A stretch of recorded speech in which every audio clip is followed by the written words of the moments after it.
Back tears and trying to hold together on this night and so many long nights and days to come. For more now on the many hundreds who gathered at Church by the Glades, we're joined by Alyssa Hyman. Right. Well, the pastor told us that some of the victims were in fact members of this church and that the first of the funerals would be as early as Monday.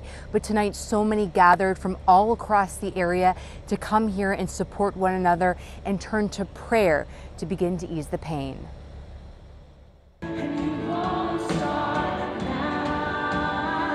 Thursday night, love overcame hate. And even if only for a moment, the power of prayer eased the pain. I heard 17. My heart dropped. I almost threw up. As this Coral Springs church came together. It's really hard, really close. So we're here to support the community as much as we can. It's just something we thought would never happen. It's so scary. To honor the 17 lives lost. Some of the victims, members of the church. I spent the better part of the afternoon talking with a dad and a mom, and a second dad and a mom, whose boys didn't come home yesterday. As each name flashed across the screen, a new candle was lit. Some hope through the darkness. We pray for them, we support each other, we come back stronger than ever before, because I'd say we don't let a deranged gunman choose who wins. Proving that this community is resilient and will forever be Parkland strong.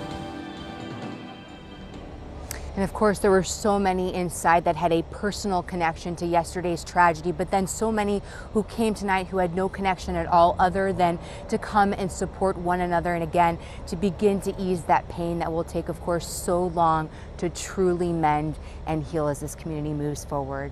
You and I, so many others have been out here the last 2 days. We saw yesterday the shock on faces, now the shock registering and being felt at the deepest possible level. And as you said, many people from around our community coming together, sharing their humanity, even if they had no direct connection to this. You've seen that over the last 2 days, Alyssa. And there were so many indirect connections, you know, not necessarily someone that went to the school, but had a friend that went to the school, that knew a teacher, that knew someone on the team, that knew the coach. There's just, the reach of it just goes so far beyond than what we can only begin to imagine. And then everybody in this community is just impacted by yet another tragedy that has not only just hit our area, but our entire country. And the lament you hear so often is why and how many more times will we have to come together in strength and harmony together because of grief caused by yet another shooter. So many people saying, as we heard in our earlier story, it's time for change. That's the cry you heard tonight. It's a story we'll continue to follow